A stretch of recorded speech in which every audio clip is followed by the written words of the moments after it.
បាទសួស្តីពុកម៉ែបងប្អូនអរគ្នាបាទថ្ងៃនេះដែរជាថ្ងៃអាទិត្យទី1ខែ6បាទនេះមកមើលការងារនៅកន្លែងជួសជុលនៅភ្នំពេញមកឆែកការងារជាងតិច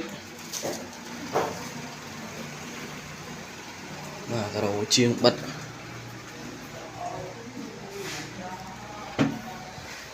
បាទពណ៌នេះស្អាតគួរសមបងប្អូនក្រុមជាងខ្ញុំក៏មានទទួលជួសជុលនៅក្នុងរាជធានីភ្នំពេញបាទអត់ដល់សំណងគឺខាងក្រុមជាងខ្ញុំជួសជុលគ្រប់ប្រភេទចឹងបងប្អូនបាទនេះម្ចាស់ផ្ទះគាត់វាយដាក់ប្រួចបាទគាត់កែដាក់ប្រួចចឹងមុនអត់មានទេនេះឡាបូ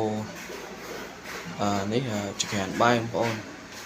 ចក្រានបាយគឺគាត់បិទការ៉ូដល់ត្រឹមស្មើប្រួចហ្នឹងស្អាតម្យ៉ាងមកគាត់ដែរបាទខាងក្រោមក៏គាត់បិទការ៉ូដែរ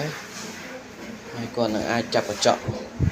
មួយចិត្តហ្នឹងសម្រាប់ឲ្យបងប្អូនគាត់ដាក់អីវ៉ាន់ចានឆ្នាំងដូចជាចក្រានអីចឹងបងប្អូន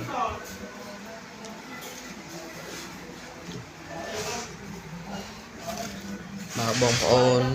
មានការងារជួសជុលចង់ជួសជុលតិចតួចពិបាករកជាងអាចតាក់ទងជាងខ្ញុំបានចឹងបងប្អូនបាទវីដេអូមានប៉ុណ្ណឹងបងប្អូនសូមអរគុណសូមជម្រាបលា